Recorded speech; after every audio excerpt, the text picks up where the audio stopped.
एक बार की बात है, मैंने पिछली बार अपना ब्रह्म राक्षस वाला एक्सपीरियंस आपको शेयर किया था। जी। एक जगह मैं और मेरे पिताजी दोनों गए प्रेत को ठीक करने के लिए।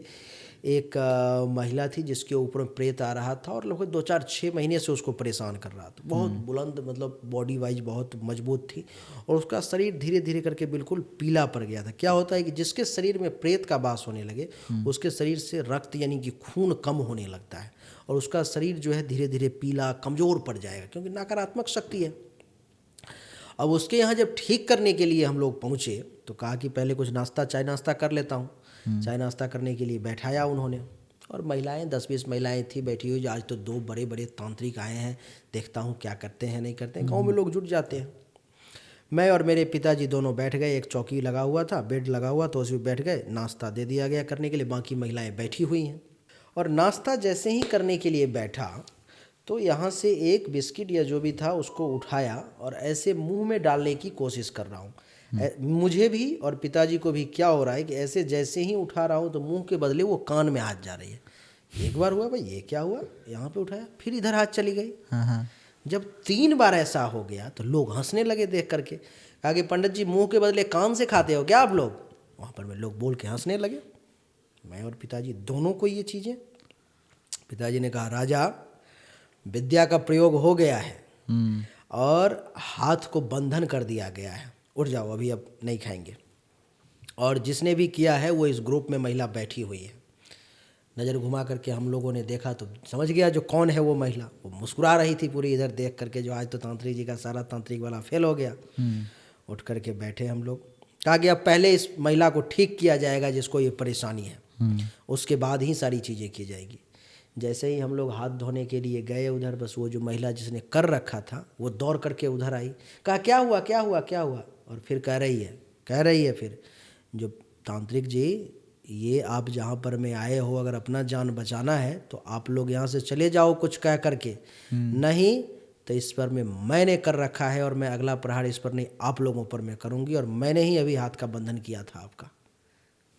मतलब वो सबके सामने बता भी दी है? सबके सामने में नहीं, जैसे ही हम लोग हाथ धोने के लिए गए तो कुछ पूछने के बहाने से क्या हुआ कैसे हो गया क्या हो गया कहा गया। फिर धीरे से ये बात भी वो बोल दी। वो पिताजी मेरे काफ़ी गुस्सैल हैं। उन्होंने कहा कि अच्छा आपकी इतनी शक्ति है आपके पास में कि आप हमें रोक सकती हैं? कहा कि बिल्कुल ठीक है आप जाइए। वो महिला चली गई। अब हम लोगों ने डिसाइड किया कि अभी पहले नाश्ता चाय बाद में, पहले उसको ठीक किया जाए। जिस महिला के ऊपर में परेशानी थी उसको बुलाया गया। हम लोग ऐसे ही बैठ गए। आंगन होता है, जैसे हॉल है यहाँ पर में गांव में वैसे आंगन होते हैं। कुर्सी पर मैं और पिताजी बैठ गए और वो जिसके प्रेत आती थी वो महिला बीच में बैठ गई। और एक डंडा था पास में अपना, वो डंडा जो है सिद्ध किया हुआ, उसमें तेल का प्रयोग, घी का प्रयोग मंत्र के साथ किया जाता है। वो महिला आ गई और वो उसको प्रेत खिलाना शुरू कर, जैसे आप देखते हो भूल भुलैया में या किसी फिल्म, बाल वगैरह ऐसे ऐसे करके अपना जो एक स्वभाव होता है डराने वाला, वैसे ऐसे करना शुरू कर दिया उसने। अब पूरा एकदम ऐसे करके आँख को देख रही है, एकदम नज़र टाइट करके ऐसे जैसे खा जाएगी। पिताजी ने कहा, जो है तुम्हारा आँख ऐसे दिखा रहे हो, एक आँख निकाल लूँगा। अब उधर से वो बोल रही बिल्कुल टेढ़ी आवाज़ में, तुम मेरा एक आँख निकालोगे मैं तुम्हारा दोनों आँख निकाल लूँगी। प्रेत ने ऐसा कहा, सब लोग शॉक हो गए, भाई ये तो बहुत पावरफुल है। कहा कि ठीक है दोनों आँख निकाल लोगे? कहा कि बिल्कुल ठीक है रुको।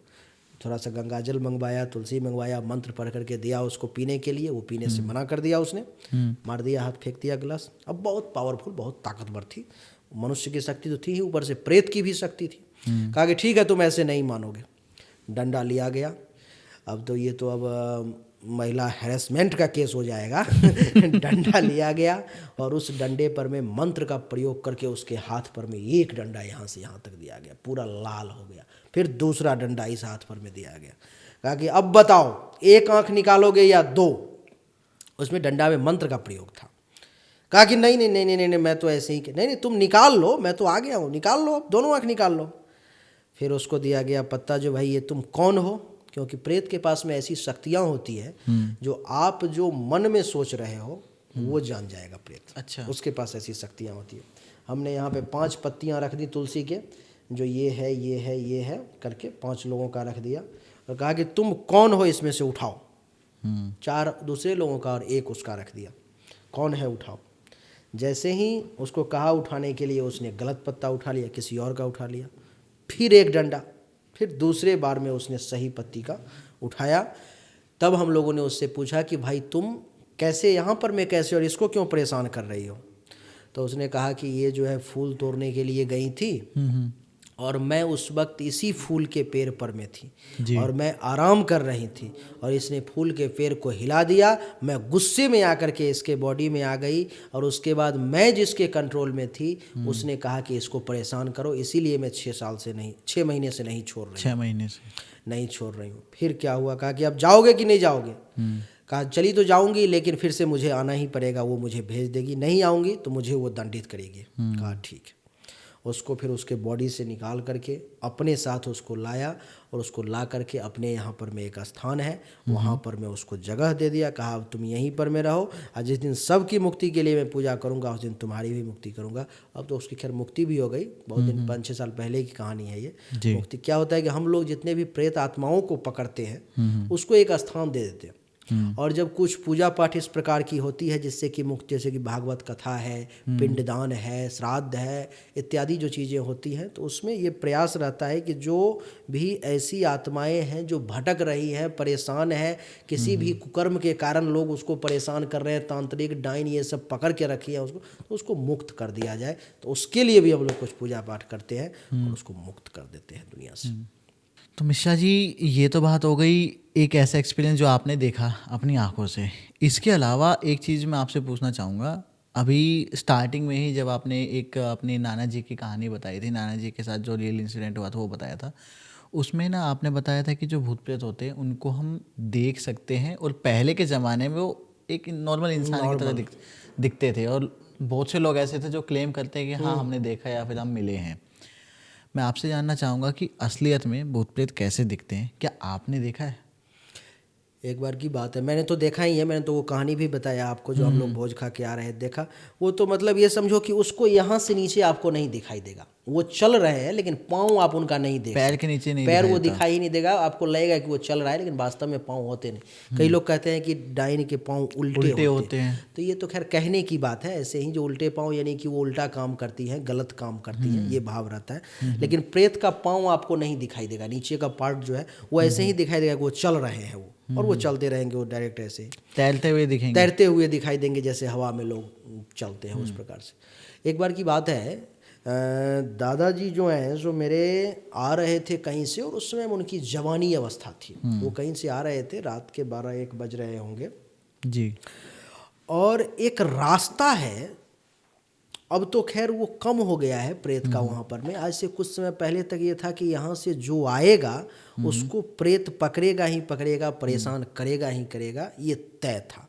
अब दादाजी ने यानी कि मेरे बाबा उस समय उन्होंने नई नई तांत्रिक विद्या सीखा था। तो जब भी कोई लोग नई चीज़ सीखते हैं थोड़ा ज़्यादा पावर महसूस करते हैं, नहीं, और प्रयोग भी करना चाहते हैं, प्रयोग भी करना चाहते हैं। एक कोई आईपीएस बनता है तो वो कम पावर में है, लेकिन उसका कोई चपरासी अगर अभी नया नया बहाली होकर के आया तो आईपीएस से ज़्यादा पावर में वो रहता है, भाई मैं ही हूँ, इसका भी मालिक मैं ही हूँ ये भाव रहता है।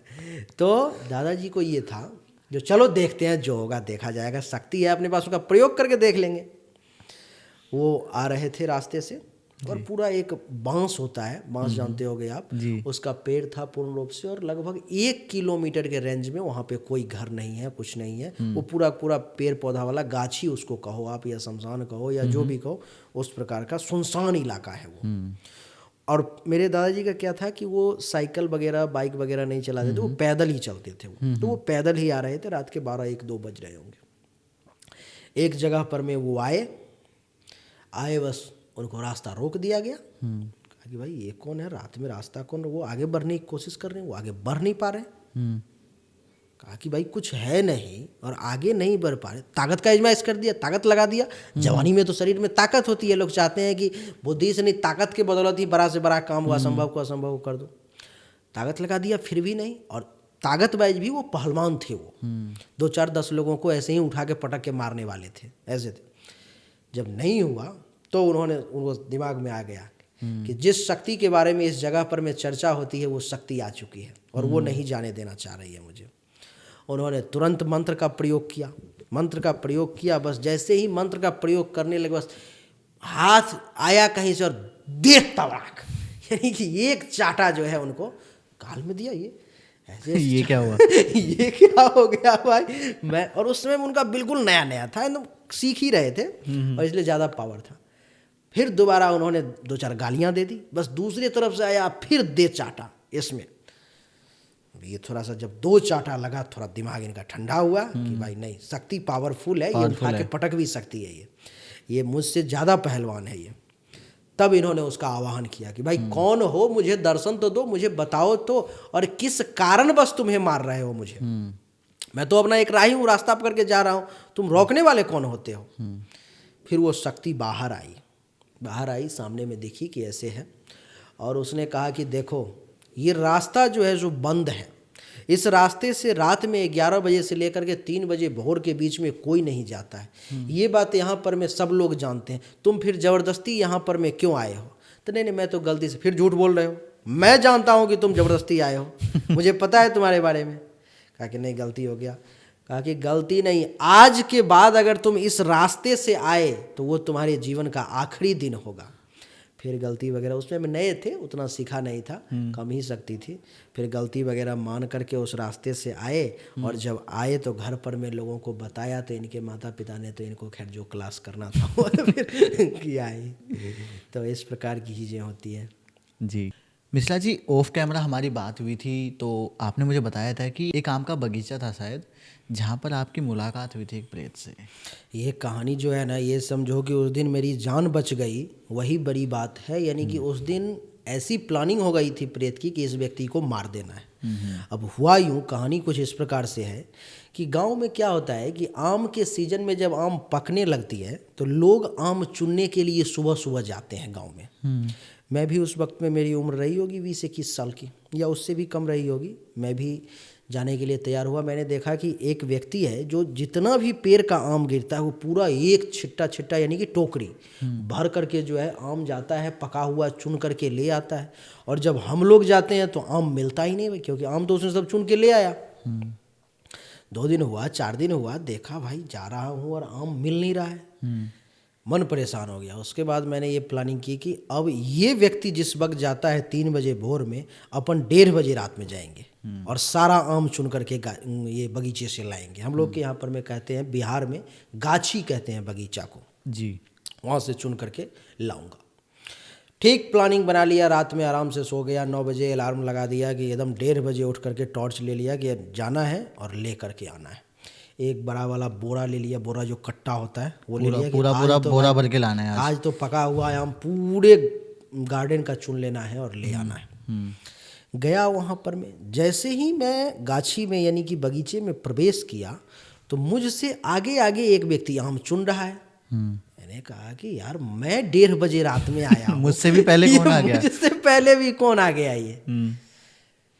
अब मैं जिस आम को चुनने की कोशिश कर रहा हूँ, मुझसे पहले वो आम उठा ले रहा है और आपको दिख रहा है सामने, और मुझे दिख रहा है जैसे कि उस पेड़ में आम गिर रहा है, तो वहाँ पर मैं देख रहा हूँ कि वहाँ पर आम है, अब लेने के लिए जाऊँगा। अब मैं जैसे ही उधर जाने की कोशिश कर रहा हूँ, वो मुझसे पहले जा करके ले रहा है। ऐसे मतलब ऐसे हुआ कि 20-25 आम उसने इस प्रकार से मुझसे आगे चुन लिए। मुझे लगा कि गांव का एक व्यक्ति था, वो काला काला पूरा काला दिखता था, उसका नाम था, उसको गांव में लोग कहते थे सब लरुआ, उसका नाम था लरुआ उसको गांव में लोग लरुआ नाम से कहते। मुझे लगा कि वही है शायद, ये आज मुझे चिढ़ाने की कोशिश कर, ये समझ गया है कि मैं आया हूँ आम चुनने के लिए और ये सोच रहा है कि इनको एक आम चुनने नहीं देना है। जब लगभग अगल बगल के पेड़ से उसने आम चुन लिया और ये समझो कि मुझे एक भी आम हाथ नहीं लगा, मेरा बोरा कट्टा वैसा खाली ही है, तब मेरा गुस्सा आ गया। मैंने तुरंत आम की लकड़ी की एक डाली तोड़ी और हाइट में मुझसे छोटा, उम्र में मुझसे छोटा ऐसा लग रहा था। मैंने कहा कि अगर मेरे वाले पेड़ से अगर एक भी आम तुमने चुना तो मैं तुम्हारा हाथ पांव तोड़ दूंगा। बस जैसे ही ये बातें कही और मैं अपने पेड़ के पास में जाने लगा, जैसे बगीचा ये आपका है ये मेरा है इस प्रकार सबका होता है ना, तो कुछ देर में मेरा था, तो मैं जैसे ही अपने वाले की तरफ जाने लगा, ये कूद के वहाँ पहुँच गया और वहाँ पर मैं जो 25-50 आम गिरे हुए थे फटाफट चुनना शुरू कर दिया। मेरा पूरा मूड गर्म हो गया और जवानी में तो गुस्सा भी ज़्यादा आती है, अब तो तोड़ने पड़ेंगे का भी जो है सो अब इसको तोड़ना पड़ेगा हाथ में। मैंने वो डंडा लिया और उसके मारने के लिए दौड़ा। मारने के लिए जैसे ही दौड़ा, वो भागना शुरू कर दिया। उसने कहा कि नहीं, इसको आज पकड़ करके मारूंगा, आज 1:30 बज रहा है, कोई है भी नहीं, रात का समय है, आज इसको ऐसा आदत छुड़ा दूंगा कि कल से ये आएगा नहीं गाछी में। उसको मारने के लिए जैसे ही दौड़ा, बस वो आम लेकर के मुझसे आगे आगे दौड़ना शुरू कर दिया। दौड़ता दौड़ता लगभग मैं उससे 300-400 मीटर तक मैंने उसका पीछा किया। उसके बाद आ गया बीच में एक रोड था, और रोड के उस पार में फिर घर वगैरह नहीं था, पूरा खाली ही खाली था। जैसे ही मैं उसको दौड़ते हुए भागते हुए गया तो वो रोड तक गया वो, और रोड के बाद मैंने देखा, तब तक तो पेड़ ही पेड़ थे, तो पेड़ के बीच में गैप होती है, और उसके बाद मैंने देखा कि मक्के का खेत है। मक्के के खेत में जैसे ये मक्का का, मान लो कि ये 4 लाइनिंग है, 1 2 3 4, ये चारों मक्का के लाइन है, पेड़ है, जिसमें इसमें भी 100-200 पेड़ लगे हुए हैं, इसमें भी 100-200, इसमें भी, सब में मक्का का पेड़ लगा हुआ। मैंने देखा कि वो व्यक्ति जो है सो इस दोनों पेड़ के बीच से नहीं जा रहा है, वो पेड़ के ऊपर से ही जा रहा है। मैं रुक गया, कहा यार ये क्या हो रहा है। एक बार मेरा अभी भी दिमाग हिल गया, वो जैसे ही याद आया मेरा दिमाग अभी हिल गया। अभी मैंने कहा ये कैसा व्यक्ति है भाई, ये पेड़ के ऊपर, जैसे ये माइक है और इसके माइक के ऊपर से कोई उस पार से इस पार चला जाए, इस पार से उस पार चला जाए। आजकल फिल्म में दिखाते भी हैं, पहले उस टाइम में हम लोगों के पास टीवी वगैरह नहीं थी, उस टाइम में ये सब चीज़ें बहुत, तो आप रियल लाइफ में देख लेते थे। हाँ, रियल लाइफ में ये देख रहा हूँ, मतलब दिमाग ये समझो कि शॉक कर गया दिमाग। मैं रोड से क्यों उस पार जाऊंगा उसको पीछा करने के लिए, मैं वहीं से लौट गया। और मैं जैसे लौट करके आम का बोरा वगैरह तो वहीं फेंक दिया बगीचे में ही, और भागते हुए आया। अपने घर तक भी मैं पहुंच नहीं पाया। बगल में एक दूसरे व्यक्ति थे जो वो सुबह में आम चुनने के लिए जाते थे, जो सारा चुन करके लाते थे, उन्हीं के पास आकर के लेट गया। उनका गेट ढकढकाया, वहाँ से मेरी घर की थोड़ी दूरी थी। वो कहे क्या हुआ राजा। मैंने कहा क्या हुआ नहीं, आज तो ऐसे ऐसे ऐसे ऐसे देखा। कहा कि अरे पागल, मुझे तुम छक्का छुड़ाने के चक्कर में तुम अपना जान क्यों दाव पे लगा दिए। तुम मुझे बोलते, तुम मेरे साथ चलते, अपन दोनों जाकर के चुन करके लाते। ये तो तुम्हें आज मिला है, मुझे कई बार मिल चुका है। अच्छा। इसलिए मैंने ये टाइमिंग ही बदल दी है अब आम चुनने की। मैं जाता हूँ 3 बजे भोर में, वो आता है 1:30 बजे में। तुम कितने बजे गए थे। मैंने कहा मैं तो 1:30 बजे गया था। कहा बस आज उसकी प्लानिंग थी कि आज तुम्हें वो मार देता, अगर तुम उसके साथ उस साइड अगर चले जाते मक्के के खेत में उस साइड, तो तुमको वो मार देता आज। लेकिन तुम्हारी आयु थी इसलिए तुम बच करके आ गए। और ये समझो कि भगवान की कृपा, उस दिन के बाद मैंने आम चुनना ही बंद कर दिया। चुनने की बात तो दूर, आम चुनने के लिए जाना ही बंद कर दिया। मेरे नाना जी जो थे, फॉरेस्ट में उनकी नौकरी थी। फॉरेस्ट में मूल रूप से गार्डिंग का वो काम करते थे वो, और 2 साथी थे, वो और उनके साथ एक और व्यक्ति थे। जंगल में उन दोनों को दे दी गई कि आज रात तुम्हें इस साइड में, इस डायरेक्शन में पहरेदारी करनी है, क्योंकि वो गार्ड थे जी। क्या हुआ कि जब वो बहुत साइड में, रात हो गए, 12-1 बज गए, और बहुत जंगल में राउंड लगाते लगाते जब बहुत अंदर वो चले गए, तो वहाँ पर में उन्होंने देखा कि कुछ लोग हैं। दूर से वो पहचान नहीं पाए कि वो लोग हैं कि प्रेत हैं क्या है। उन्होंने देखा कुछ लोग हैं जो गाना बजाना चल रहा है, कपड़े वगैरह नए नए पहने जा रहे हैं, एक से एक गाना बजाना चल रहा है। तो उन्होंने कहा भाई इतनी जंगल में रात को कौन है। जब वो वहाँ पर में पहुँचे तो उनको देख करके उनका दिमाग हिल गया, क्योंकि उन्होंने पहली बार प्रेत को देखा था। जब वहाँ पर में पास में वो पहुँचे तो देखिए सबका चेहरा डरावना है, सब एक से एक काम कर रहा है। देख करके इनके हृदय में हलचल मच गई। इन्होंने भागने का प्रयास किया। वो समझ गए कि ये कोई आत्मा है, ये पैरानॉर्मल जो आत्मा है वो है, और ये नुकसान पहुँचाएंगी। जिसको भी पैरानॉर्मल आत्मा की एक बारी शक्ति की ये होती है कि जो व्यक्ति उसको देख ले, अगर उसके पास में अपनी आध्यात्मिक शक्ति नहीं है तो उसका कुछ न कुछ नुकसान निश्चित तौर पर में होगा। उन्होंने जैसे ही देखा, क्योंकि नाना जी जो थे सो वो तांत्रिक नहीं थे, वो गार्ड की नौकरी करते थे, और जैसे सामान्य व्यक्ति होते हैं वैसे ही थे वो। तो उन्होंने जैसे देखा वहाँ से भागने की कोशिश की। जैसे ही वो भागने लगे, अपन फिल्म में देखते हैं कि कोई देखने वाला व्यक्ति अगर देख के भागता है तो अगला व्यक्ति उसको देख लेता है वो भाग रहा है। वैसे ही उनको एक प्रेत ने देख लिया। उसने वो देखो भाग रहा है, मनुष्य है, मनुष्य है, इस प्रकार से आवाज़ दी। बस 10-20 जो प्रेत थे सब टूट पड़े उन पर में। दौड़ करके उनको पकड़ लिया गया, पकड़ करके बांध दिया गया उन्हें एक पेड़ से। अब समझो कि ये विश्वास करने वाली बात नहीं है। जो प्रेत ने दौड़ करके पकड़ लिया और पेड़ से बांध दिया उस व्यक्ति को, जो नाना जी थे मेरे, और उन्हें कहा कि तुम यहाँ पर में आए क्यों, और आए तो तुम भाग रहे थे, आज तुम्हारे जीवन का अंतिम दिन है। और जब तुम लोगों को मनुष्यों के यहाँ पर में किसी भी प्रकार का काम होता है दिन में, तो हम लोग तो नहीं जाते, हम लोग तो निशाचर हैं, हमारा तो काम रात्रि का है, और उसमें भी तुम विघ्न डालने के लिए आ गए। नाना जी पूर्ण रूप से डर गए, पैर में बांध दिया, वो बैठ गए आराम से। धीरे धीरे करके उनके, अब वो तो खुद गार्ड थे, लेकिन उनको बांध दिया था तो दोनों साइड 2 गार्ड को खड़ा कर दिया गया प्रेत को, जो भाई ये भागे नहीं, इसको पकड़ के रखना, आज इसी की बलि देंगे आज यहाँ पर में। इनका तो डर के मारे हालत ख़राब हो गया। समय बीतते गए, जब 1 डेढ़ घंटा 2 घंटा जब बीत गया, जब सुबह के लगभग 3 बज रहे होंगे, तब तक इन दोनों जो गार्ड थे इनको देखने वाले प्रेत में, इन लोगों से कुछ बातचीत होती रही और दोस्ती हो गई कुछ हद तक। तो इन्होंने पूछा कि भाई ये तो बताओ कि ये गाना बजाना हो किस चीज़ का रहा है, तुम लोग यहाँ कर क्या रहे हो? तो कहा कि यहाँ पर में कल विवाह है। कहा विवाह है? प्रेत में कौन सा विवाह होता है? जो लोग आपके पुराने दर्शक होंगे उम्रदराज, वो जानते होंगे कि प्रेत पहले ऐसे ही जैसे मैं और आप बैठ रहे हैं ऐसे दिख जाते थे, लोगों को दिख जाते थे। उम्रदराज जो लोग होंगे वो अगर देख रहे होंगे तो वो आपको बताएंगे कमेंट में। तो कहा कि विवाह, ये तो विवाह मनुष्य की होती है, देवताओं की होती है, ये प्रेत योनि में तो वो मर गया, उसका कैसे विवाह होगा? कहा कि नहीं विवाह है। तो कहा किसका विवाह है? कहा वो जो देख रहे हो जिसको वहाँ पे हल्दी लग रही है, अब प्रेत में भी हल्दी लग रही थी, हल्दी लग रही है, उसी का विवाह है। कहा कि इसका विवाह किससे होगा? ये तो लड़का हुआ, लड़की किधर है? कहा कि लड़की अभी मरी नहीं है, वो कल मरेगी। अच्छा, कल मरेगी? ये कैसी बातें कर रहे हो? तो हाँ बिल्कुल सही कह रहा हूँ। तो कैसे? तो एक जगह पर में आज विवाह हुआ है। अब देखो ये प्रेत को कैसे सारी बातें पहले से पता है। एक वो जगह है, किसी जगह का नाम बताया, वहाँ पर में विवाह हुई है, और कल जो है सो लड़का लड़की को लेकर के आएगा। और रास्ते में जब इस सामने वो पहुँचेगा इस जगह पर में, तो लड़की के पेट में जो है कुछ दर्द महसूस होंगी। नदी के किनारे जब वो शौच के लिए जाएंगी, तब ये जो है सो भैंसा का रूप बना करके जाएगा और उस लड़की को मार देगा। और जब उसको मार देगा तो उसकी आत्मा को पकड़ के लाएगा और तब इससे उसका विवाह होगा। ये बात विश्वास करने वाली नहीं थी। जो भाई कल जो होने वाली घटना है ये पहले ही कैसे बता रहा है ये? फ्यूचर किसको पता है? तब तक इन्होंने काफ़ी मिन्नतें वगैरह करके, काफ़ी हाथ पांव जोड़ करके अपना जान बचाया। कहा कि भाई मेरा तो काम है, नौकरी है, गार्डिंग है, मैं तो अभी भी आया हूँ, पहले भी आता था, आज तुम लोगों से पहली बार मुलाकात हुई है, मुझे जाने दो। हाथ पांव काफ़ी जोड़ा। तो कहा कि ठीक है तुम जाओ। तो कहा कि एक और इच्छा है। तो कहा क्या इच्छा है?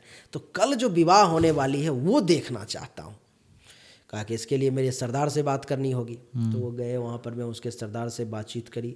सरदार ने कहा कि ठीक है आ सकते हो, लेकिन किसी को बताना नहीं, तुम्हारे साथ अगर कोई भी दूसरा तीसरा व्यक्ति आया तो तुम्हें मार दी जाएगी। कहा कि नहीं, हम लोग 2 हैं, एक मैं हूँ और एक मेरा पार्टनर है जो उस साइड जॉब में है, उस साइड वो ड्यूटी कर रहा है, तो साथ में कल वो भी रहेगा। कहा ठीक है, लेकिन किसी को बताना मत।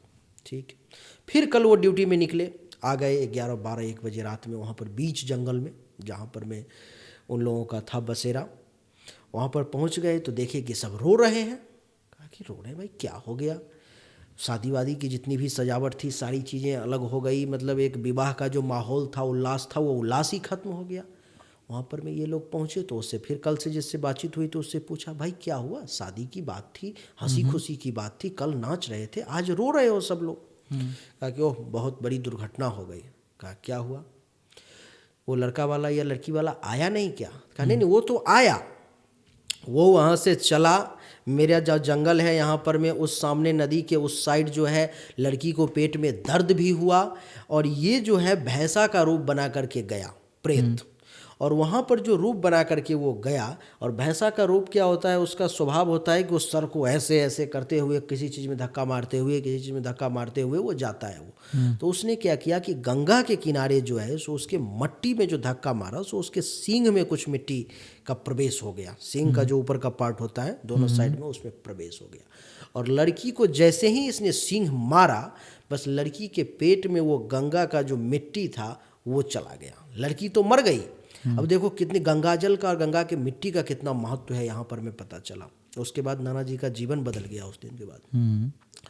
और उस मिट्टी से जैसे ही ऐसे सींग से उसने मारा, लड़की का पेट फट गया, लेकिन उसके पेट में ये मिट्टी चला गया। लड़की की मृत्यु जैसे ही हुई और ये ले करके चलने के प्रयास में था, उसी वक्त विष्णुदूत भी आ गए।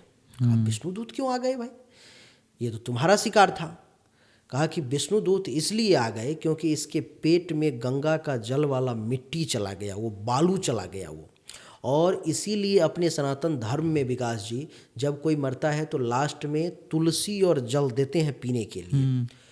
तो विष्णुदूत आ गया। विष्णुदूत कह रहा था कि मैं ले जाऊंगा, ये कह रहा था मैं ले जाऊंगा। दोनों में खूब युद्ध हुआ, लेकिन विष्णुदूत के सामने ये कहाँ टिक पाता, इसको मार पीट करके भगा दिया और वो विष्णुदूत उसको लेकर के चला गया।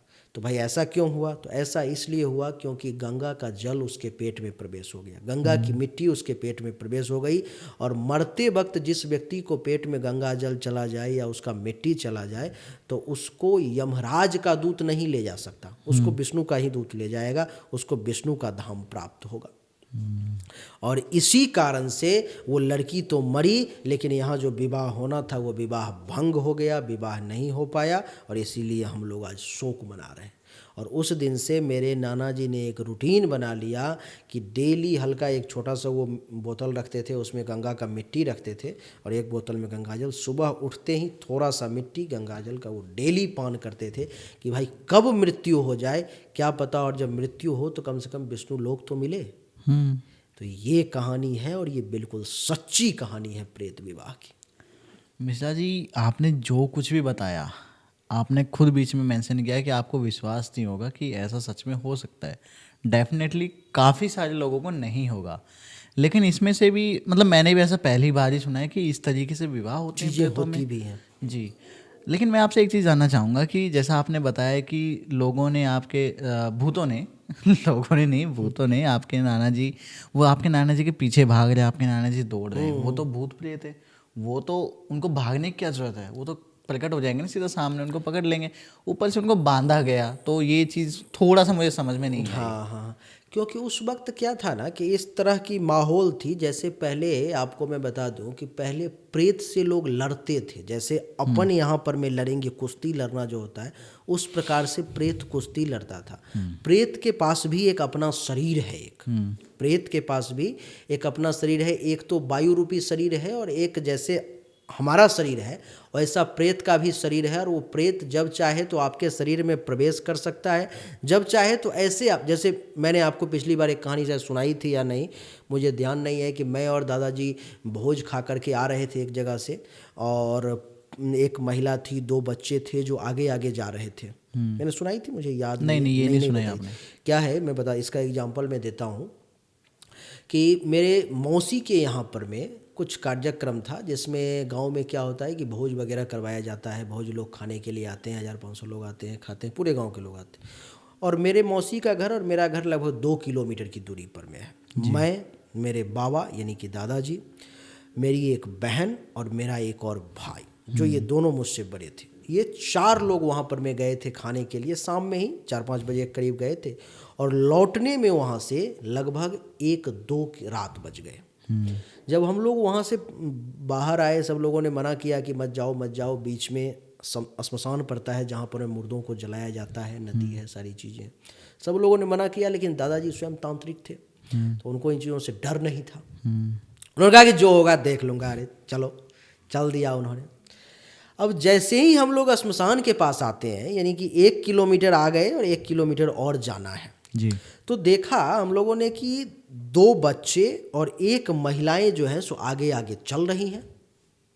कहा कि भाई रात में 2 बजे में ये बच्चा और महिला यहाँ पे श्मशान में क्या कर रही हैं रात को। दादाजी ने आवाज़ दिया, कौन है? वो आवाज़ का रिप्लाई नहीं दी। फिर आवाज़ दिया, कौन हो, कोई दिक्कत हो तो बताना, मैं हूँ, ये नाम है मेरा। उनका नाम सदानंद था। उन्होंने कहा मैं सदानंद हूँ, मेरा घर यहाँ है, अगर कौन हो बताओ। वो कोई रिप्लाई नहीं और वो आगे बढ़ती जा रही है बच्चों के साथ। और हम लोगों ने थोड़ा सा प्रयास किया कि तेजी से आगे बढ़ के देखूं भाई इतनी रात में कौन महिला इतनी हिम्मत वाली है जो जा रही है। और ये समझो कि जैसे कह रहे हो ना आप कि वो तो यहाँ से गायब हो जाए, वहाँ प्रकट हो जाए। अब मैं बढ़ रहा हूँ, मेरे साथ मेरे भाई बहन दादाजी बढ़ रहे हैं, और वो प्रेत जो है वो महिला भी वो बच्चों के साथ बढ़ती जा रही है, लेकिन वो पकड़ में नहीं आ रही है। जैसे अगर 50 मीटर की दूरी है, 50 फीट की दूरी या 50 मीटर की दूरी है, और जैसे ही अपन कोशिश कर रहे हैं कि और स्पीड में जाके उस डिस्टेंस को कम करें, वो डिस्टेंस और बढ़ जा रही है और अपन उसको पकड़ नहीं पा रहे हैं। बहुत दूर जब बढ़ते चले गए, लगभग 200-400 मीटर जब उसका पीछा किया और फिर भी पकड़ में जब नहीं आया, और एक अभी जैसे ये सोफा है तो इधर से अपन आ रहे हैं और यहाँ मुड़ करके इधर जाना था रास्ते में, और यहाँ पर में एक गड्ढा था जिसमें से गांव में क्या होता है, कुछ गड्ढे में से मट्टी निकाल लिया जाता है और वो इस प्रकार का एक खोखला हो जाता है, इधर से चारों साइड से मट्टी और बीच में खोखला, इस प्रकार का था। अब वो वहाँ पर मैं ऐसे करके क्रॉस की, हम लोगों ने थोड़ा स्पीड में कोशिश किया कि देखूं कौन है भाई, पकड़ूं इसे। तो जैसे ही वहाँ पर मैं, हम लोगों ने देखने की दोनों डायरेक्शन में कोशिश की, जो रोड के इस साइड भी और कॉर्नर के उस साइड भी, वहाँ पर मैं कुछ दिखाई ही नहीं दे रहा, कुछ नहीं है। तब दादाजी के दिमाग में एक बात आई कि अरे ये तो प्रेत थी, और प्रेत थी तो भाई कौन थी, इसके बारे में पता लगाया जाए। ऐसा कौन था जिसने मेरी बातों को नहीं सुना, अनसुना कर दिया। जब हम लोग घर आए, कल होकर के चर्चा चली, तो पता चला कि आज से कुछ समय पहले बगल के गांव में एक महिला के घर में आग लग गया था, जिसमें वो महिला और उसके 2 बच्चे दोनों मर गए थे। एक चीज़ें मैंने इस बीच में छूट गया मुझसे, उसके बच्चे ने महिला से पूछा कि हम लोगों का पीछा नाक से, यानी कि नाक से उसके, हम लोगों का पीछा मनुष्य कर रहा है तो हम लोग क्या करें। तो वो महिला कर रही है, ये देख नहीं रहे हो मनुष्य आ रहा है, जैसे जैसे मैं चल रही हूँ वैसे वैसे चलो, इस प्रकार से नाक से वो बोली। यानी कि अपन जैसे आवाज़ क्लियर बोलते हैं, प्रेत वैसे नहीं बोल सकता। अच्छा, उसकी आवाज़ जो है इस प्रकार की, उसकी आवाज़ नाक से निकलती है। तो नाक से आवाज़ निकली, हम लोगों ने ये बात सुनी तो समझ गए कि भाई ये जो है सो मनुष्य नहीं है, ये प्रेत है। और जब पता भी चला कल हो करके कि वो गांव में मर गए थे 2 लोग, तो कहने का अर्थ ये है इसमें कि अगर प्रेत चाहे तब तो वो अचानक से, जैसे कि अपन, अगर आपको पकड़ना है तो मैं एक बार चाहूँ तो यहाँ से कूद करके आपको पकड़ लूँ या दौड़ करके पकड़ लूँ, दोनों सिस्टम है। तो वही बात थी, और उनको बांध दिया गया था। कहने का अर्थ ये है कि उनको मतलब वहाँ पर में पैर में बांध करके और ये छोड़ दिया गया था कि अब ये यहाँ से भाग ना सके, कहीं किसी काम में हमारा ध्यान चला जाए, कुछ में चला जाए, और ये धीरे से उठे और साइड से निकल जाए, जाके प्रचार प्रसार कर दे, लोगों को ले आए, तब तो यहाँ पर बातें बेघर हो जाएगी। इसीलिए उनको ये प्रक्रिया कर दिया गया था। जी। मिश्रा जी, इसके बाद ना एक और चीज़ है जो प्रेतों के बारे में काफ़ी बार हम सुनते हैं, खासकर जिनके बारे में जिनके बारे में ज़्यादातर क्या जाती है, ब्रह्म राक्षस के बारे में नहीं। एक बात ये कही जाती है कि कुछ प्रेत ऐसे होते हैं, कुछ प्रेत योनियाँ ऐसी होती हैं जो ना संभोग करती हैं मरने के बाद में भी। तो वो कैसा मतलब होता है? जैसे अभी मेरे पास में कल की बात बता रहा हूँ, जिस दिन अपन अभी वीडियो आज शूट कर रहे हैं, तो कल की बात बता रहा हूँ। कल मेरे पास में एक कॉल आया सूरत से। उनका फीस जमा हो गया था मेरे पास 2-3 दिन पहले। कल उनका नंबर आया था, तो मैंने उनसे वीडियो कॉल पर में बातचीत की। तो मैंने कुंडली खोली, देखा तो कुंडली खोली तो देखा कि इसके ऊपर में कुछ नकारात्मक शक्ति का प्रभाव है।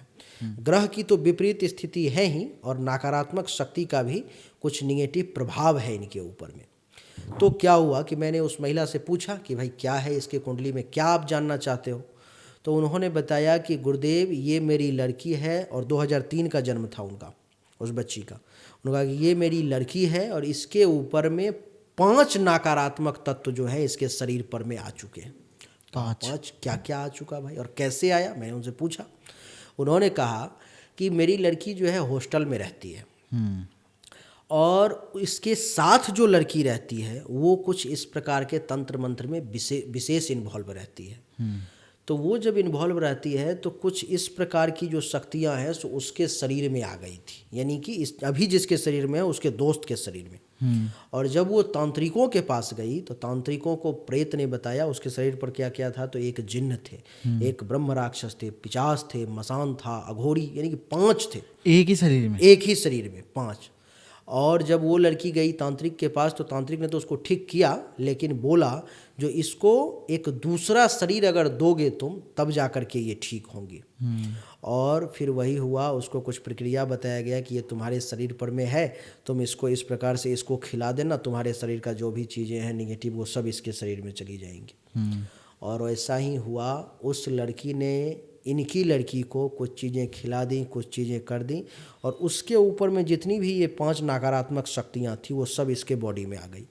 अब ये महिला इस बच्ची को लेकर के हिंदुस्तान में लगभग सभी जगह भटक चुकी हैं जो बड़े बड़े नाम हैं।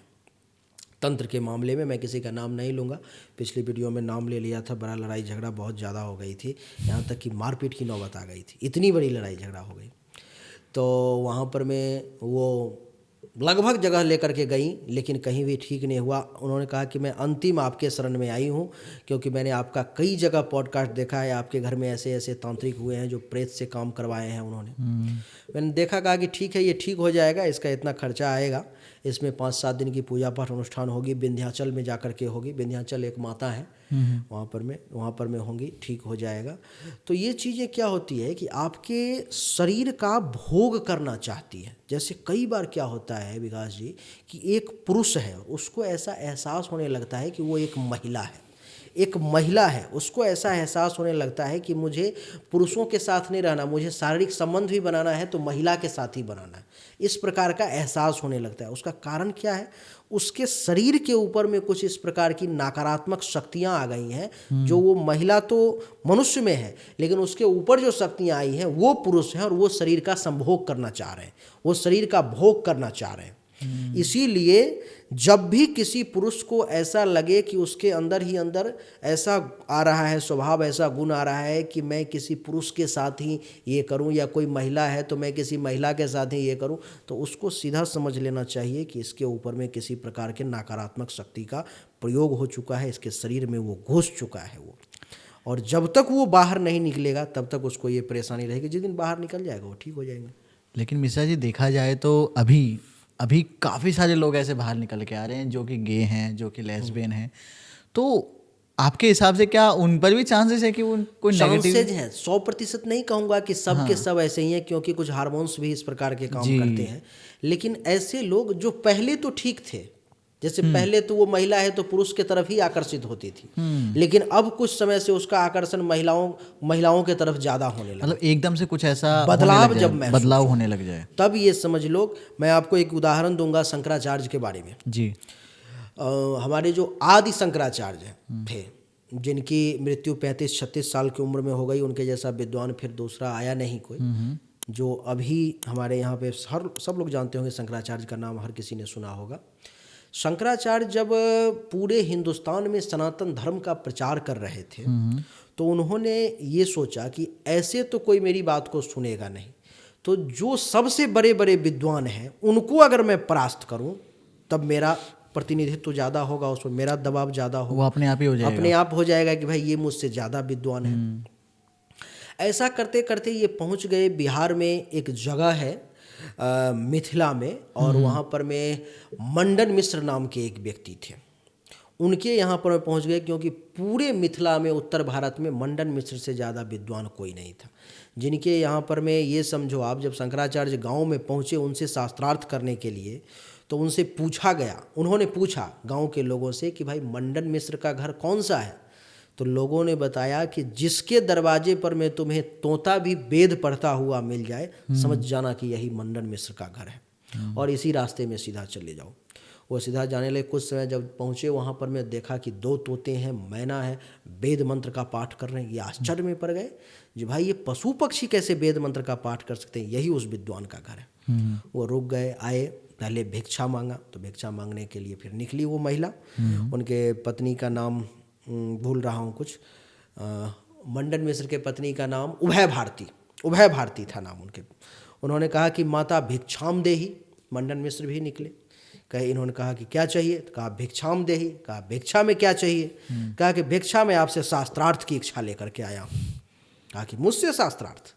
मंडन मिश्र थोड़े से अहंकारी किस्म के थे, उनको ये लग रहा था कि हिंदुस्तान में उनसे ज़्यादा विद्वान कोई नहीं, और वास्तविक में ऐसे विद्वान भी थे। शास्त्रार्थ शुरू हो गई मंडन मिश्र की और शंकराचार्य की, दोनों की। ये शास्त्रार्थ कई दिनों तक चले, और उसमें जज बनाया गया मंडन मिश्र की पत्नी उभय भारती को, जो भाई इसमें से कौन जीतेगा इसका फैसला आपको करना है, और आपको मैं माता मानता हूँ, आप गलत फैसला नहीं लेंगी, मुझे ये भरोसा है। शास्त्रार्थ शुरू हो गया। अंत में परिणाम ये हुआ कि मंडन मिश्र हार गए। जब मंडन मिश्र हार गए तब शर्त ये रखी गई थी कि अगर मंडन मिश्र हार गए तो गृहस्थ छोड़ करके संन्यास आश्रम में आ जाएंगे, और अगर शंकराचार्य हार गए तो ये संन्यास आश्रम छोड़ करके शादी विवाह करेंगे, गृहस्थ आश्रम में आ जाएंगे। ये शर्त रखी गई थी। लेकिन परिणाम ये हुआ कि मंडन मिश्र हार गए। तो इन्होंने कहा कि अब आपको दीक्षा लेनी पड़ेगी, अब तो आपको परिवार को, पत्नी को छोड़ना पड़ेगा। उनकी पत्नी ने तुरंत आसन छोड़ा जज का, कहा कि अभी शंकराचार्य का कुछ नाम था, भूल रहा हूँ, अभी आप नहीं जीते हो, ये मेरे पति हैं, मैं इनकी पत्नी हूँ, यानी कि अभी आप इनके आधे शरीर को ही जीते हो, आधा तो मैं हूँ वामांगी इनकी, पहले मुझे हराओ तब मैं मानूँ कि आप जीत चुके हो। कहा कि मैया जैसी आपकी इच्छा। कहा पूछो। कहा कि बताओ काम वासना कितने प्रकार का होता है, कहाँ कहाँ पर में महिलाओं के शरीर में चुम्बन किया जाता है तो उनकी उत्तेजना बढ़ती है। शंकराचार्य तो ब्रह्मचारी थे, उनका दिमाग हिल गया, भाई ये कौन सा प्रश्न, कर उन्होंने हाथ जोड़ लिया कि मैया ये मत पूछो, एक माँ क्या बेटे से ये प्रश्न पूछती है। कहा कोई माँ बेटा नहीं, तुम अभी प्रतिद्वंदी हो, मैं भी प्रतिद्वंदी हूँ, जो प्रश्न कर रहा हूँ काम शास्त्र है या नहीं, तो है, तो इसमें अगर प्रास्त करो तो मेरे पति को तुम बनाओ सन्यासी। शंकराचार्य कहे ठीक है, मैं समय लेता हूँ 3 महीने का, और मैं 3 महीने के बाद लौट करके आऊँगा, फिर मैं आपसे इस पर मैं वाद विवाद करूँगा। क्योंकि शंकराचार्य ने इन चीज़ों को कभी देखा नहीं था, क्योंकि ये ब्रह्मचारी थे। ये गए एक जगह पर, मैं इन्होंने अपने दिव्य दृष्टि से देखा कि अभी किसकी मृत्यु होने वाली। एक जगह पर पहुँचे हिमालय के आसपास में, वहाँ का राजा था, उसकी मृत्यु हो गई थी और उसका लाश पड़ा हुआ था। लाश पड़ा हुआ था, सब लोग उसको लेकर के जलाने के लिए जा रहे थे। तो शंकराचार्य ने सोचा कि क्यों ना इसके शरीर में अभी प्रवेश करके, और उनके पास में जो तांत्रिक विद्या देखो कैसी अद्वितीय थी, जो क्यों ना मैं अपने आत्मा को अपने शरीर से निकाल करके इसके शरीर में प्रवेश कर जाऊं और ये अभी जीवित हो जाएगा। इतनी शक्ति थी, कितना डेवलप था। अभी साइंस के पास इतनी क्षमता नहीं है कि मेरी आत्मा को निकाल के उसमें प्रवेश करवा दे और उस व्यक्ति को जिंदा कर दे, लेकिन ये ज़्यादा दिन पहले की बात नहीं, शंकराचार्य अभी कुछ दिन पहले 300-400 वर्ष पहले की बात है ये।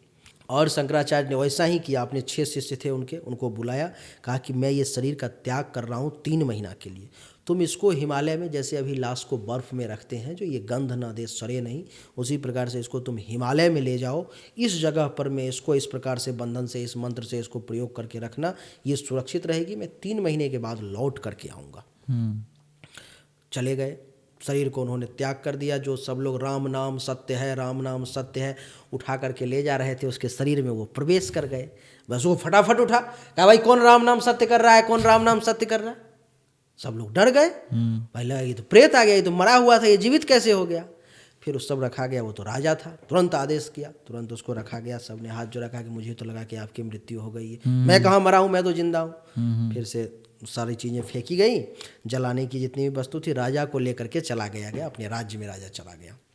अब वो राजा नहीं है, वो शंकराचार्य जो उसके शरीर में प्रवेश कर चुके हैं, उनकी आत्मा प्रवेश कर चुकी है। जो राजा बहुत ज़्यादा भोग विलास करने वाला था, पापी किस्म का राजा था वो, उसके शरीर में शंकराचार्य प्रवेश कर गए और दान धर्म वगैरह करने लगे, वो खैर दूसरी बात है। इनका उद्देश्य था कि उसकी पत्नी के साथ, उसकी प्रेमिकाओं के साथ, उसके जो और सेविकाएँ थी उनके साथ अलग अलग तरह से शारीरिक तौर पर में संभोग करना, जिससे कि इसका ज्ञान वो अर्जन कर सके। और उन्होंने 3 महीने तक खूब जम करके जितना ज्ञान लेना था इस विषय में उन्होंने लिया। और जब वो फिर 3 महीने के बाद उन्होंने अनाउंसमेंट किया कि अब मैं इस शरीर को त्याग रहा हूँ, और वही हुआ, उस शरीर को त्यागा। फिर अपने शरीर में जाकर के वो आत्मा प्रवेश की, और फिर वो मंडन मिश्र के यहाँ पहुँच गए। क्योंकि मंडन मिश्र को जब तक वो परास्त नहीं करते विद्वता में, तब तक वो सनातन का झंडा लहरा नहीं सकते थे। उस समय मंडन मिश्र से बड़ा विद्वान हिंदुस्तान में कोई नहीं था। फिर वहाँ पे पहुँचे और कहा कि माता मैं आ चुका हूँ, अब आप जिस विषय में मुझसे चर्चा करना चाहें आप करें। वह भारती समझ गई, जो ये तो अब उन चीज़ों को भोग करके आए हैं। कहा कि नहीं, अब मैं पराजय स्वीकार करती हूँ, अब हम दोनों आपके शिष्य बन जाएंगे बिना शास्त्रार्थ का। क्योंकि वो समझ गई कि ये तो व्यक्ति है, करके आया है, ये सारी चीज़ें पता हो गया है इसको। तो तंत्र के माध्यम से एक व्यक्ति दूसरे मृत शरीर में प्रवेश करके भी किसी का भोग कर सकता है, लेकिन तांत्रिक ऐसा होना चाहिए। नारायण दत्त श्रीमाली के बारे में कोई अगर सर्च करे तो जाने गूगल पर में, अभी 15 साल मुश्किल से हुई होगी उनकी मृत्यु की, गूगल पर में जाकर के सर्च करें, उनके किताबों को पढ़े, उनके बारे में जाने, तो उनके पास में आज से 15 साल पहले ये शक्तियाँ थी, अभी भी होंगी कुछ लोगों के बारे, कुछ लोगों के साथ, लेकिन अपने को पता नहीं है किसके पास में। ऐसे लोग ज़्यादा लाइट में आते नहीं, वो अपना साधना है, शक्ति है, अपना तपस्या कर रहे हैं। तो तंत्र के माध्यम से ये प्रक्रिया भी, और ये बिल्कुल सच्ची घटना है, ये शास्त्र में इसका वर्णन है, इतिहास शास्त्र नहीं, इतिहास में वर्णन है इसका।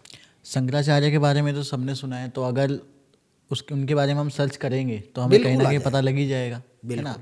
मिश्रा जी, पिछले पॉडकास्ट से मैं थोड़ा सा रिलेट कर सकता हूँ। अभी पिछले पॉडकास्ट में हमारी बात हुई थी तंत्र से रिलेटेड बहुत ज़्यादा, और उसमें बेसिकली हमारी बात हुई थी वशीकरण से रिलेटेड। बीइंग अ एस्ट्रोलॉजर या बीइंग अ तांत्रिक, मैं आपसे जानना चाहूँगा, आपने कभी वशीकरण किया है किसी का? वशीकरण करी है, लेकिन नहीं करना चाहिए। उसका परिणाम अच्छा नहीं हुआ। जिसके लिए किया उसको बहुत ज़्यादा नुकसान का सामना करना पड़ा, और वही मेरा लास्ट था।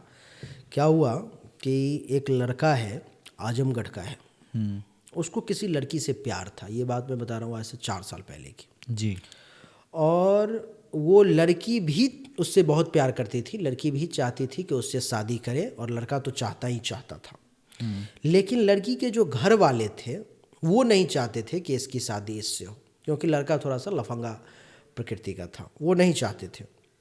दोनों के बीच में फिर लड़की अंत में परिवार वालों के दबाव में आ गई। परिवार वालों के ये आ गई कि नहीं ठीक है, अब इसको छोड़ करके मुझे अब चले जाना है, माँ पापा जहाँ बोलेंगे वहीं पर मैं शादी कर लूँगी। वो लड़का मुझसे बहुत दिन से जुड़ा हुआ था। काफ़ी काम मुझसे उसने करवाए थे, ज्योतिष से संबंधित कई कुंडलियाँ कई, और उसने काफ़ी दान किए थे मेरी संस्था को, बहुत कुछ दान किया था उसने। तो मेरे मन में उसके लिए एक थोड़ा सॉफ्ट कॉर्नर भी था। उसने कहा कि गुरुदेव, मैं चाहता हूँ कि ये जो मेरी प्रेमिका है, अब इसका मन बदल गया है, मैं चाहता हूँ कि आप मेरे लिए इसका वशीकरण करो। मैंने पहले काफ़ी मना किया। उसने बहुत मोटा पैसा ऑफर कर दिया कि इतना पैसा दूंगा, और कहा कि अपन कोई गलत कर भी नहीं रहे हैं, क्योंकि ये भी मुझसे प्यार करती है, मैं भी इससे प्यार करता हूँ, केवल घर वाले के दबाव में आकर के ये मुझसे शादी नहीं कर रही है। मैंने चेक करने की कोशिश की, तो बाद में कुंडली देखी तो पता चला कि बात सच्चाई है, लेकिन घर वाले के दबाव में ही ऐसा हो रहा है। मैंने उसको कहा कि ठीक है, चलो काम करता हूँ तुम्हारा। उसमें कुछ चीज़ें थी, जाकर के रात में श्मशान में जाकर के जलती हुई चिता से भस्म लेना था, वहाँ पर मैं रुक करके कुछ प्रक्रियाएं करनी थी। उसके बाद जाकर के उसमें सारी चीज़ों को मिला करके उस व्यक्ति को पोस्ट करना था। मैं गया रात में, देखा जो भाई किसी की मृत्यु हुई है, पता चला गांव में, तो वो चिता को गांव में ही गंगा साइड ना ले जा करके गांव में ही जलाने के लिए वो चले गए। मैंने कहा कि आज मौका है, आज इसका काम कर देता हूँ। रात में चला गया मैं, 12-1 बजे करीब रात में गया। जा करके वहाँ पर मैं जो जो चीज़ें और मुझे मिलानी थी, और वो समझो कि उसका बॉडी जल रहा है और उसमें से राख ले करके काम करना है। कितना निगेटिव है ये। मैंने उसमें से राख लिया, फिर सारी चीज़ों को उसमें मिला करके और मंत्र से जो प्रयोग करना था वो प्रयोग करके उसको एक पेपर में लपेट करके ले करके घर आ गया। फिर अपना जनेऊ, हम लोग जनेऊ पहनते हैं उपनयन के लिए, जनेऊ ब्राह्मणों का, जनेऊ चेंज किया। फिर कमर में डाढ़ा होता है वो चेंज किया। फिर रात में ही स्नान किया, सारी चीज़ें शुद्ध हुई, और उसको कल होकर के पोस्ट कर दिया।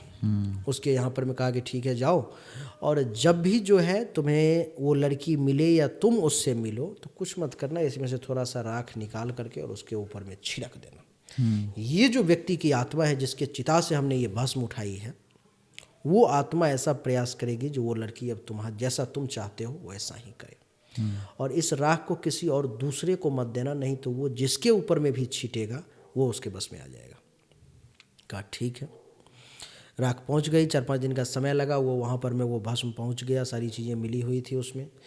वो लड़की को बुलाया मिलने के लिए बहुत रिक्वेस्ट करके, क्योंकि दोनों में लड़ाई झगड़ा हो गई थी। और उसने क्या किया कि बातचीत करते करते ही अपना ऐसे करके निकाला और पीछे से उसके ऊपर में छिड़क दिया। तो लड़की ने देखा भाई क्या छिड़क रहे हो, तो नहीं कुछ नहीं, ऐसे ऐसे करके अपने ऊपर में भी ऐसे ऐसे करके उसने छिड़क लिया। अब रिएक्शन जैसे हुआ देखो। अच्छा। उसको दिखाने के लिए अपने ऊपर में भी ऐसे ऐसे करके, हाथ में कुछ नहीं, बस ऐसे ही मुझे लगा कुछ है करके छिड़क लिया। लड़की तो बस में हो गई उसके उसी वक्त से। उसको दिख गया कि मैं जैसा कह रहा हूँ ऐसा कर रही है, सारी चीज़ें दिख गई। लेकिन उसने क्या किया कि अपने ऊपर में भी उस राख को छिड़का जो उसको नहीं करना था। अब उसका रिएक्शन ये हुआ कि वो प्रेत, वही प्रेत इसके ऊपर में भी काम कर रहा है, वही प्रेत उसके ऊपर में भी काम कर रहा है, वही प्रेत इस शरीर को भी वशीकरण करना चाह रहा है, वही प्रेत उस शरीर को भी वशीकरण करना चाह रहा है, दोनों को करना चाह रहा है। एक ही व्यक्ति है, अब दोनों शरीर टकरा रहे हैं आपस में। व्यक्ति एक है लेकिन टकरा रहा है, तो टकरा रहा है तो उसका दुष्परिणाम निकलेगा। और दुष्परिणाम ये हुआ, लड़की तो बस में आ गई थी, लेकिन उसके घर वालों को इन सब चीज़ों का आशंका हो गया, और उस प्रेत ने ये करवा दिया कि उस लड़के पर में केस मुकदमा हो गई, और 6 महीने वो जेल में रह करके वो लड़का जब बाहर आया तो उसने मुझे फ़ोन किया कि गुरुदेव ये कैसा वशीकरण किया जो मुझे ही पुलिस के बस में डाल दिया मैं जेल में चला गया, ये कौन सा वशीकरण हुआ। फिर मैंने उससे पूछा कि उस राख को तुमने और किसी के ऊपर में छिड़का था क्या? तो कुछ नहीं, बस उसके ऊपर में छिड़का था, उसने देख लिया, थोड़ा सा अपने ऊपर में भी ऐसे करके छिड़क दिया। कहा कि यही इसका दुष्परिणाम है। इसीलिए निगेटिव चीज़ें जितनी भी हैं नहीं करने का प्रयास करना चाहिए, क्योंकि थोड़ा सा आपका फायदा होगा, उससे ज़्यादा नुकसान हो जाएगा, नुकसान ज़्यादा होता है। और इसीलिए हर व्यक्ति को, क्योंकि मेरे पास में तो डेली ही कॉल मैसेज आते हैं वशीकरण के लिए। मैंने पिछली बार भी बताया था कि 50-50 लाख रुपया लोग ऑफर करते हैं, बहुत ऑफर करते हैं, मोटा मोटा पैसा, जो उसको कर दो, ये कर दो, वो आपका मन नहीं बहकता कभी? हाँ, मन बहकता है, लेकिन उसमें क्या है कि तंत्र प्रक्रिया का जो दुष्प्रयोग करते हैं उसको शारीरिक तौर पर बहुत डैमेज होता है। आपको भी होता होगा। और ये समझो कि शारीरिक तौर पर में उसको तब डैमेज होता है, डैमेज यहाँ तक कि उसके शरीर के अंग काम करना बंद कर देते हैं, धीरे धीरे करके मरते वक्त शरीर में कीड़े पड़ जाते हैं, ऐसी स्थिति हो जाती है। तो इसीलिए तंत्र का दुष्प्रयोग नहीं करना चाहिए। अगर आपके पास में शक्ति है, आप मान लो मुझसे पावरफुल हो, इसका मतलब आप मुझे हर वक्त मारते ही रहो ये तो नियम नहीं है ना। यानी कि शक्ति का दुरुपयोग नहीं करना चाहिए। दुरुपयोग करोगे, जिस दिन आप उस शक्ति के नीचे कमज़ोर पड़ जाओगे, उस दिन वो शक्ति आपको समाप्त कर देगी, आपका विनाश कर देगी। इसीलिए नहीं करना चाहिए। जी मिश्रा जी, क्या आप हमें या किसी को भी भूत दिखा सकते हो? बिल्कुल, भूत दिखा सकते हैं, और भूत दिखा ही नहीं सकते हैं, आप जब बुजुर्ग लोग से जब संपर्क करोगे तो वो लोग आपको बताएंगे, जो उनमें से कईयों ने भूत देखा होगा। जिसकी उम्र 50 साल है, जिसकी उम्र 60 साल है, 70 साल है। आज से 50 साल पहले अकाल मृत्यु बहुत होती थी, और अकाल भूत कौन बनता है? जिसकी मृत्यु अकाल हुई है, यानी कि आयु से पहले जो मर गया है, और जिसको अपने कर्म का फल इस योनि में मनुष्य शरीर में ना भोग करके प्रेत योनि में जा करके उसको भोगना है। जैसे कि मान लो कि मैंने बहुत बुरा काम किया है, लेकिन पानी पीने से मुझे कोई नहीं रोक सकता, मैं पानी ले करके पी सकता हूँ। यहाँ पर मैं आप नहीं दोगे, कहीं सरकारी टंकी में पानी चल रहा होगा, बह रहा होगा, जाऊँगा नदी में, जाऊँगा पी लूँगा, नाला में जाऊँगा पी लूँगा। लेकिन जब मृत्यु हो जाएगी, प्रेत योनि में चला जाऊंगा, तो वो नाला में पानी है, नदी में पानी है, आप बिना किसी शरीर में प्रवेश किए उसको उठा करके आप पी नहीं सकते। आप ये उसका दुख है। भोजन देख रहे हो, बढ़िया बढ़िया समोसा गरम गरम निकल रहा है दुकान में, आप खड़े हो फिर भी आप खा नहीं सकते आप, ये उसका दुख है। और भी विभिन्न प्रकार के दुख उसके उस योनि में, उस शरीर में, सूक्ष्म शरीर होता है उसमें होते हैं।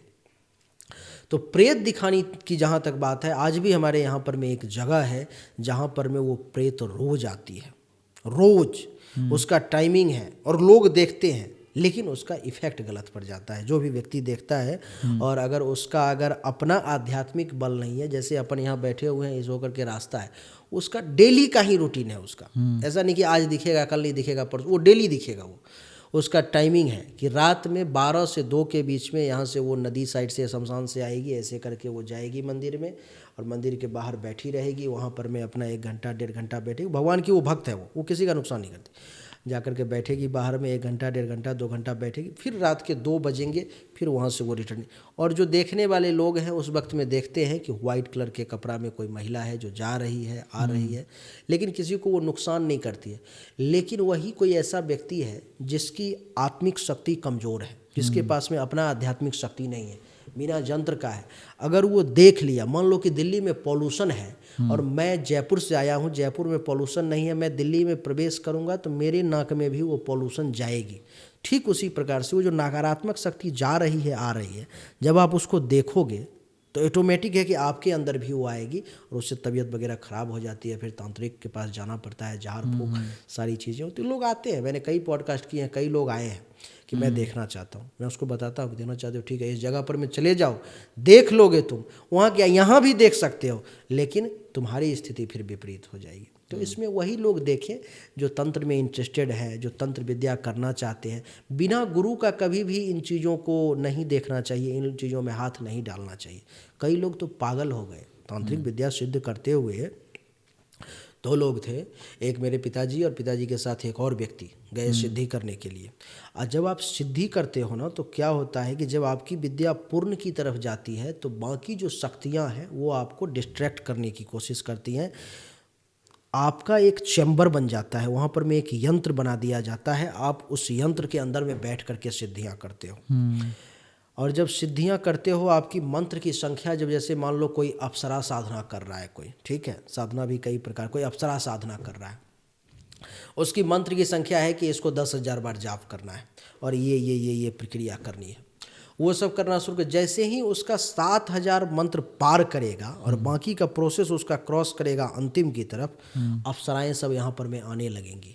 वो कोई नंगी होकर नाच रही हैं, कोई कुछ कर रही हैं, कोई कुछ कर रही हैं, कोई सेक्सुअल रिलेशन बना रहा है, वो सब उसको दिखना शुरू हो जाएगा सारी चीज़ें। और अगर इससे उसका मन नहीं बहका तो कोई उसका किसी का हाथ कटा हुआ आ रहा है, किसी का पाँव कटा हुआ आ रहा है, किसी का कुछ ऐसे ही आकर के, आपने तो इतना दूर का ही गोला बना रखा है ना, वो गोला में वो प्रवेश नहीं कर सकते, लेकिन गोला के बाहर वो रह सकते हैं, आपको आकर के बार बार डराने की कोशिश करेंगे। और यही साधना करते हुए एक व्यक्ति, मेरे पिताजी के मित्र, इतना डर गए वो रुक नहीं पाए। दोनों साधना कर रहे हैं, पिताजी उस साइड कर रहे हैं, उनका मित्र इस साइड कर रहा है, नदी के किनारे दोनों बैठ करके। मर गया वो व्यक्ति, अब बैठे हुए हैं कर रहे हैं, और पिताजी बैठे हुए हैं, लेकिन अगला व्यक्ति डर गया, उसको इतना हो नहीं पाया कि अब यहाँ पर मैं रुकूं, वो उस चैम्बर से उठ गया, वो जो उसका सुरक्षा कवच था वो, उससे उठ करके वो भागना शुरू कर दिया। भागना जैसे ही शुरू किया, वो जितनी शक्तियाँ थी उसके ऊपर में हावी हो गई और उसका दिमागी संतुलन बिगड़ गया और वो पागल हो गया। अंत में वो पागल होकर के ही मरा वो। तो साधनाओं में जो है ये शक्ति खेलने की चीज़ नहीं है। ये जिस प्रकार से हमारे साइंस में रासायनिक क्रियाएं करवाई जाती हैं, जो अगर थोड़ा सा भी कोई केमिकल अगर आपके हाथ में लग गया तो आपके हाथ जल जाएंगे जी, ठीक उसी प्रकार की ये शक्तियां हैं। तो बिना गुरु का कभी भी इन चीज़ों में नहीं पड़ना चाहिए। जो पड़ेगा वो बहुत रेयर ही होगा जो बचेगा, नहीं तो मारा जाएगा वो। इसलिए विद्या बहुत रहस्यमयी है, बहुत निगेटिव है। इसका नाम ही है डार्क, नहीं नाम ही है डार्क साइड। क्या कहते हो आप लोग इसको? डार्क साइड कहते हो जी, नहीं निगेटिव एनर्जी, जिसका नाम ही नकारात्मक है। वो कितना नकारात्मक होगा कहने की बात नहीं है। तो इसलिए बच करके चलना चाहिए। एक और चीज़ है जो मैंने सुनी है अपने कुछ रिलेटिव से और अपने गांव में खासकर सुनी है, हम सब ने सुनी होगी अपने आसपास के इलाकों में, कि भाई मेरे घर पे ना पहरा देता है कोई। मैंने देखा है, छत पर देखा है, कभी घर के बाहर देखा है। हमारे गांव के चारों तरफ रात को कोई ना कोई घूमते रहता है। हमारे गांव के ऊपर कभी आपदा नहीं आती है। तो ऐसा भी मैंने सुना है कि जो प्रेत होते हैं, या फिर उनको पितृ कहते हैं बेसिकली, कि वो आके हमारी रक्षा करते हैं, हमारे लिए पहरा देते हैं वो लोग। परसों एक व्यक्ति हरियाणा से आए हुए थे मिलने के लिए। उनको कुछ इस प्रकार की समस्या है। उनके भाई हैं, जो भाई और भाभी, उस व्यक्ति की उम्र लगभग 45-50 साल की होगी। उसके भाई और भाभी हैं जो इस प्रकार की तांत्रिक क्रियाएं करते हैं। और मैंने जब उनको देखा, जब वो हमारे ऑफिस में आए, तो मैंने उनको जब देखा तो मैं समझ गया कि इसके साथ कोई और शक्ति भी आई है। उसके साथ उसके पितर आए हुए थे, उसके पिता आए हुए थे, उसके दादा आए हुए थे, उनके साथ और 2-4 जो प्रेत आत्माएं थी वो आई हुई थी। उनको मैंने कुर्सी दिया बैठने के लिए। उनकी आंखों को जब भी कोई देखता है ऐसे, तो देख करके ही समझ जाता है कुछ ना कुछ निगेटिव एनर्जी है जो इसको, कोई एक सामान्य व्यक्ति भी जो इसके पास कुछ निगेटिव एनर्जी इस पर में काम करे। वो आया, बैठा, कुंडली वगैरह देखी, शादी विवाह की कुछ बातें थी वो सब देखी, उसका बिजनेस वगैरह सब बांधा हुआ था, सारी चीज़ें, काम धंधा। ये समझो कि वो व्यक्ति कोई सीमेंट कंपनी है, पूरे राज्य का वो वेंडर था वो, और उसके पास में आज ये स्थिति है कि 1000-2000 पर में भी कमी है, यानी कि सेंट का किंग था वहाँ का वो। उसे जब सारी चर्चाएं करी, वो व्यक्ति पिछले साल लगभग 5-6 महीने पहले वो मरते मरते बचा। रैंडम उसके कलेजे में दर्द हुई, वो चक्कर खा करके गिर पड़ा, और उसको जब लोग उठा करके हॉस्पिटल ले गए तो डॉक्टर को कोई बीमारी समझ में नहीं आई। डॉक्टर ने कहा कि ऐसे नहीं पता चल रहा, ऑपरेशन करके देखना पड़ेगा क्या गड़बड़ी है नहीं है। उसने ऑपरेशन करने से मना कर दिया। वो वापस आ गया वो, और जब वापस आ गया वो, तो फिर कुछ समय के बाद जब वो नकारात्मक शक्ति का प्रभाव कम हुआ तो वो फिर ठीक हो गया, फिर चलने लगा। तो वो बता रहा था, मैंने उसे कहा कि तुम्हारी रक्षा तुम्हारी पितृ कर रहे हैं। तो उसने कहा कि पितृ, लेकिन पितृ तो मेरे इतने पावरफुल है नहीं। मैंने कहा कि नहीं, पावरफुल तो है आपके पितृ। वो रक्षा, आपकी जो ज़िंदगी अभी बची हुई है, आपके ऊपर मारण क्रिया का प्रयोग कर दिया गया था।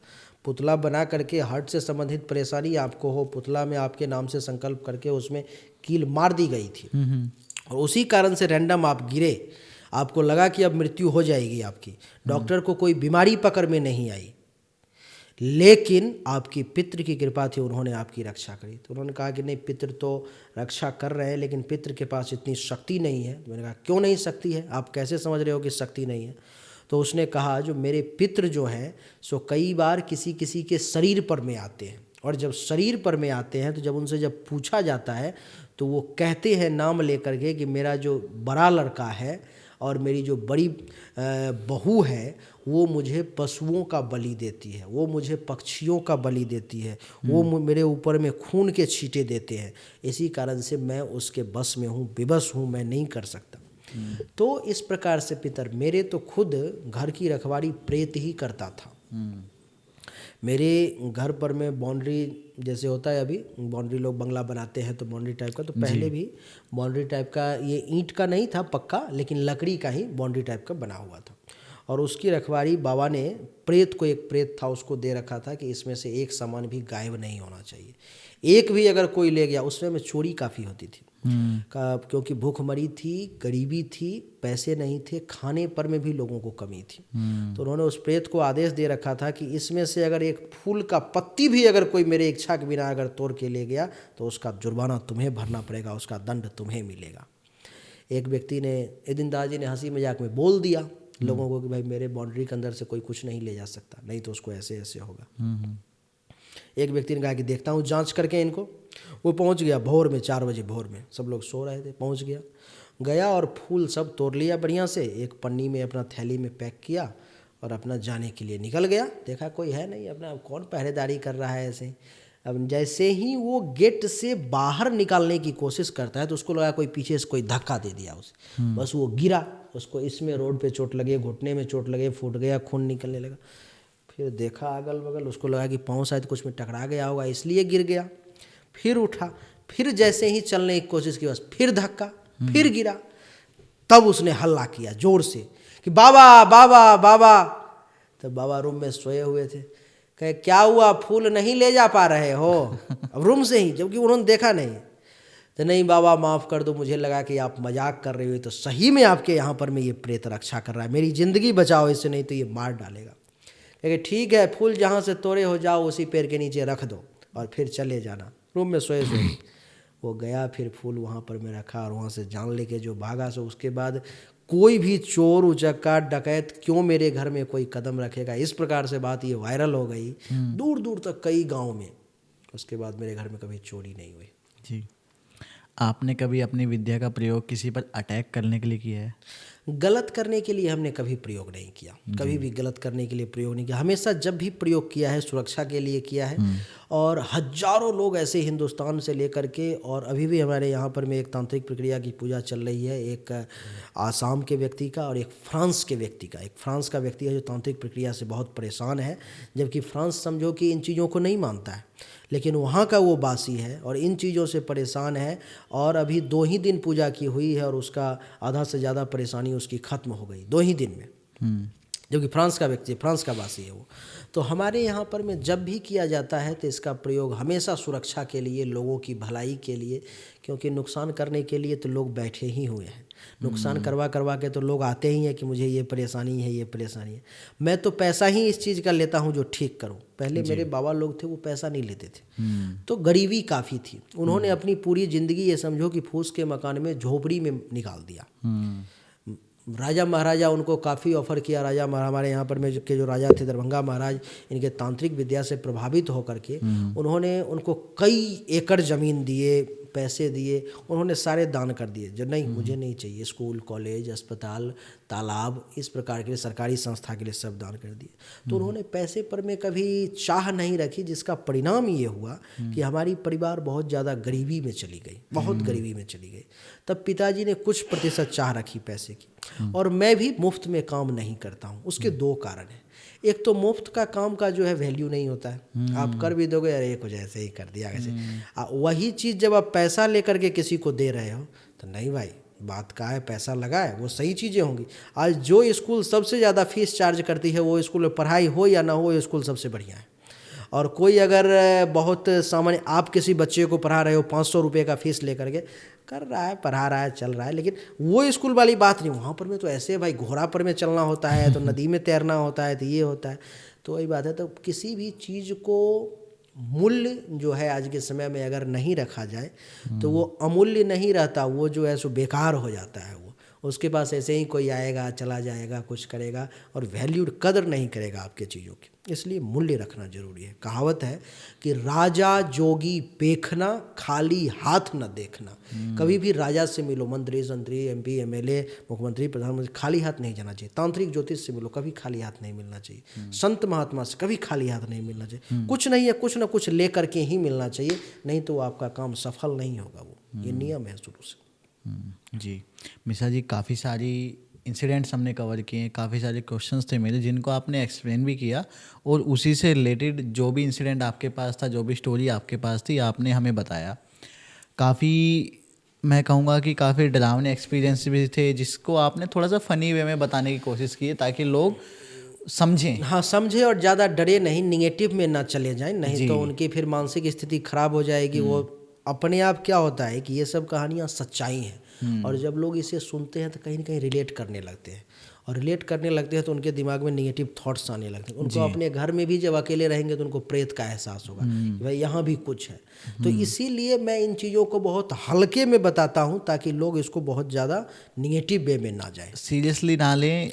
वो ये ना समझे कि हाँ ऐसा कुछ मेरे साथ भी हो रहा है। इंटरटेनमेंट के हिसाब से लें, देखें, और बस वो मेरे तक ही सीमित रहे, आपके तक ना पहुँचे तो आप सुरक्षित हो। जी मिश्रा जी, हमेशा की तरह, पिछली बार की तरह ये पॉडकास्ट भी काफ़ी अच्छा रहा। मैं लोगों को रिमाइंड कराना चाहूँगा कि हमारा एक पॉडकास्ट और है जो रिकॉर्ड हो चुका है, एस्ट्रोलॉजी से रिलेटेड है।